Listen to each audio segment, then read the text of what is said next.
मित्रों नमस्कार। आज हम बात करते हैं अपने राज्य बिहार की।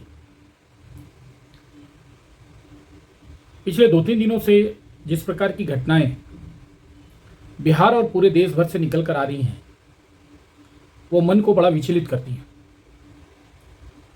मणिपुर की घटना पर हंगामा मचा हुआ है जो स्वाभाविक भी है। निश्चित रूप से मणिपुर के हालात चिंताजनक हैं और वहाँ पर सुप्रीम कोर्ट के निर्णय के बाद जिस प्रकार के हालात पैदा हुए, जिस प्रकार दो समुदायों के बीच हिंसक झड़प शुरू हुई, वो चिंता का विषय तो है ही। लेकिन यह बात भी है कि अगर हम नॉर्थ ईस्ट के इतिहास को देखें तो काफ़ी लंबे समय से नॉर्थ ईस्ट के किसी न किसी क्षेत्र में अशांति हमेशा बनी रही, खून खराबे हमेशा होते रहे। लेकिन यह भी कड़वा सच है कि पिछले कुछ वर्षों में नॉर्थ ईस्ट को बहुत शांत करने का प्रयास किया गया और नॉर्थ ईस्ट शांत हुआ भी। हम कह सकते हैं कि नॉर्थ ईस्ट को देश की मुख्य धारा से भी जोड़ने का काम किया गया।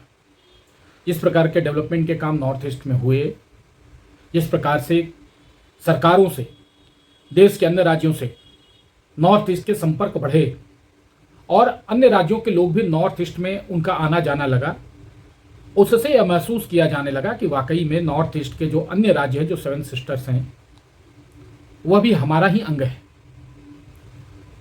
यह दुर्भाग्य है कि सुप्रीम कोर्ट के एक निर्णय के बाद वहाँ भड़की हिंसा ने जो रूप लिया है उसमें राजनीतिक का समावेश भी है, राजनीतिक की फूट भी है, क्योंकि अगर राजनीति न होती तो शायद मामला कब का शांत हो गया होता। लेकिन हम तो बात करेंगे बिहार की। बिहार के जो हालात पिछले 9 महीने से हमें देखने को मिल रहे हैं वह बहुत चिंताजनक है। सरकारें आती हैं, सरकारें जाती हैं, सरकारों का बदलना एक प्रक्रिया है। जनता अपने मिजाज से, अपने हिसाब से, अपनी राय से सरकारें चुनती है और बहुमत के आधार पर सरकारें बनती हैं। बिहार में जो कुछ भी हुआ हम सभी को पता है। लेकिन खैर, लोकतंत्र में सदन के अंदर बहुमत का आंकड़ा यह गणित भी आवश्यक होता है। जिसके पास बहुमत है सरकार उसकी तो होनी ही चाहिए। लेकिन उसके बाद हुआ क्या? बिहार ने किस प्रकार के रंग देखे, किस प्रकार की चीजें देखी।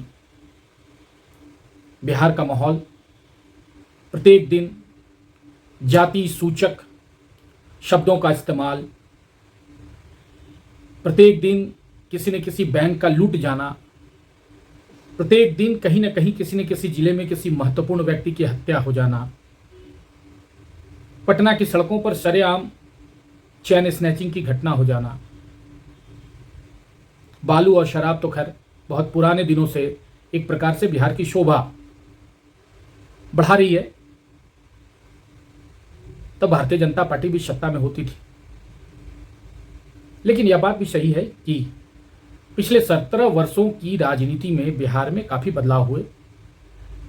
कई प्रकार के घटनाक्रम बदले, कई प्रकार की चीजें बदली, हालात बदले, लेकिन 2 चीजें नहीं बदली। एक, बिहार का गृह मंत्री नहीं बदला और दूसरा, बिहार का मुख्यमंत्री नहीं बदला। और अगर हम थोड़ी सी समीक्षा करेंगे तो हम पाएंगे कि बिहार के हालात अगर सुधरे 2005 के बाद से तो इसी 2 विभागों के कारण, और अगर बिगड़े तो इन्हीं 2 विभागों के कारण जो दुर्भाग्य से एक ही व्यक्ति के पास है। आज सबसे प्रमुख आरोप जो सरकार पे लगता रहा है, चाहे जब भाजपा सत्ता में रही हो या आज जब जदयू राजद के साथ सत्ता में रहा हो, 6 पार्टियों का गठबंधन, भ्रष्टाचार अपने चरम सीमा पर है। यह विभाग किसके पास है? पदाधिकारी किसी के सुनते नहीं है। यह विभाग किसके पास है? दिन दहाड़े शरे शाम कभी भी बैंक लूट हो जाती है, स्वर्ण व्यवसायियों के प्रतिष्ठानों में लूट हो जाती है, हत्याएं हो जाती है, सामूहिक बलात्कार की घटना हो जाती है। यह विभाग किसके पास है? और ओवरऑल अगर आप देखेंगे तो शिक्षकों का आंदोलन, शिक्षकों की कमी, कुछ नीतिगत निर्णय जिसको लेने में देर, यह सारा विषय किसका है? विषय तो मुख्यमंत्री जी का ही है। और मुख्यमंत्री जी हैं कि किसी के सुनते नहीं हैं, अपनी सुनते हैं, नहीं तो अपने कुछ खास पदाधिकारियों के सुनते हैं, नहीं तो कुछ 2 4 5 किचन कैबिनेट के लोगों के सुनते हैं। और ये लोग वही बोलते हैं जो मुख्यमंत्री जी को पसंद होता है। मिला जुलाकर जिस प्रकार की घटनाएं, जिस प्रकार के हालात हमें याद है, वो मंजर जब छपरा में जहरीली शराब से पीने से कई लोगों की मौत हो गई थी और सदन में माननीय मुख्यमंत्री जी चिघाड़ रहे थे, जो पिएगा वो मरेगा। पता नहीं कैसी सनक सवार थी उनके दिमाग में।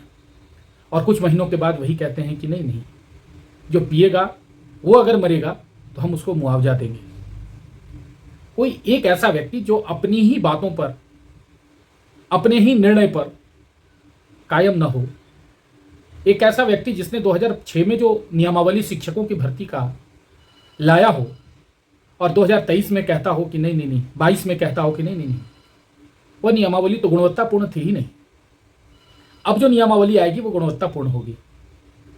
तो क्या बिहार के नौनिहाल, बिहार के नन्हे मुन्ने बच्चे जो प्राथमिक विद्यालयों से लेकर आज तक +2 इंटरमीडिएट के विद्यालयों तक, जिन्होंने 17 वर्ष शिक्षा के क्षेत्र में, जब आप मुख्यमंत्री बने थे नीतीश जी, तब उन्होंने पहली क्लास में अपना नामांकन कराया था और तब से लेकर आज 17 वर्षों तक अगर उनको गुणवत्तापूर्ण शिक्षा नहीं मिल पाई आपके नियमावली के कारण, तो जिम्मेवार कौन है? अगर आपको लगता है कि आपने जो 2006 में, 2000 अन्य वर्षों में जो नियमावलियां बनाई वह नियमावली गुणवत्तापूर्ण नहीं है, तो ये जो बच्चे सफर किए या जिनको गुणवत्तापूर्ण शिक्षा नहीं मिल पाई, उसकी जवाबदेही कौन लेगा? दुर्भाग्य है।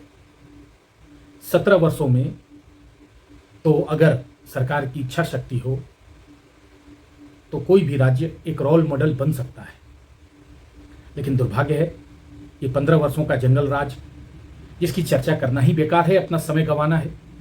लेकिन 17 वर्षों का जो आपका राज हुआ, उसमें जो 5 वर्षों में लोगों को आपसे उम्मीदें जगी थी, निश्चित रूप से वह स्वर्णिम काल था बिहार का। और उसी समय आपको सुशासन बाबू का मेडल भी मिला था नीतीश जी।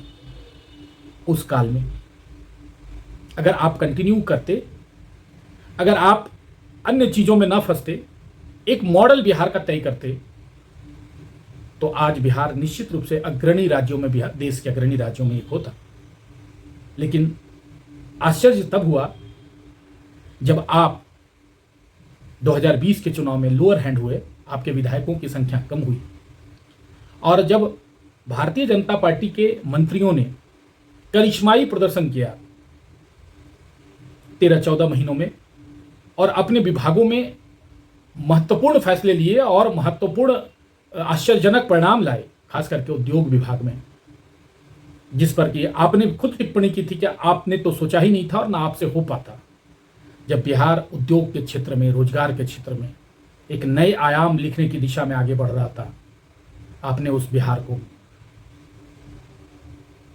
अग्नि की ज्वाला की तरफ, अंधकार की तरफ धकेल दिया, सिर्फ अपने निहित स्वार्थों के लिए। नहीं तो आज उद्योग के क्षेत्र में जिस प्रकार से या तो इथेनॉल का उत्पादन रहा हो, या लेदर पॉलिसी रही हो, या अन्य जो भी नीतियां जिस पर कि काम बड़े लंबे समय से केंद्र सरकार के सहयोग से किया जा रहा था, आपको शायद वो बहुत बुरी लगी और आपने अपनी निजी महत्वाकांक्षा के लिए सरकार बदल दी। क्या फायदा हुआ बिहार को उससे? मैं पूछता हूं 10 महीनों का कि क्या उपलब्धियां हैं बिहार की? पिछले 15 दिनों से शिक्षा मंत्री गायब है। शिक्षा मंत्री का कोई अता पता नहीं है और कोई प्रधानमंत्री बनने की जुगत में लगा है तो कोई मुख्यमंत्री बनने की जुगत में लगा है। किसी को कोई सुध नहीं ले रहा।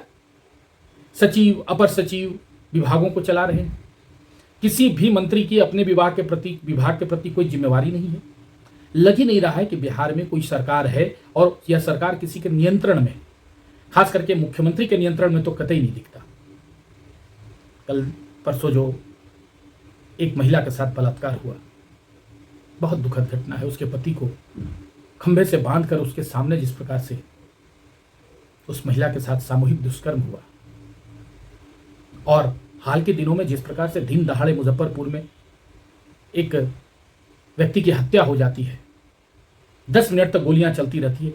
और नीतीश जी, सबसे बड़ी बात तो यह है कि आपके विभाग में, गृह मंत्रालय में कोई, मैं तो देखता हूं कोई एक ऐसी घटना, आपराधिक घटना घट रही हो और अपराधी भाग रहे हो, रास्ते में पुलिस ने उसको पकड़ लिया हो, खदेड़ पुलिस उसको इनकाउंटर कर दिया हो या मुठभेड़ हुई हो, लुटेरे घायल हुए हों, एक ऐसी घटना नहीं हुई है। दुर्भाग्य है कि आपके नियंत्रण में आपका पुलिस डिपार्टमेंट आखिर में किन आदेशों की प्रतीक्षा करता है, यह चिंता का विषय है और आश्चर्य भी पैदा करता है। आज की तारीख में बिहार पूरी तरीके से भगवान भरोसे है। उन सारे बिहार वासियों को मेरी शुभकामनाएं हैं जो सुबह उठते हैं, घर से निकलते हैं और रात्रि में सही सलामत अपने घरों तक पहुंच जाते हैं। ऐसा ही दिन, ऐसा ही शुभ घड़ी आप सारे बिहारियों का हो, ऐसा ही दिन और रात आपका गुजरे, मैं तो ईश्वर से यही कामना करूंगा। बहुत बहुत धन्यवाद।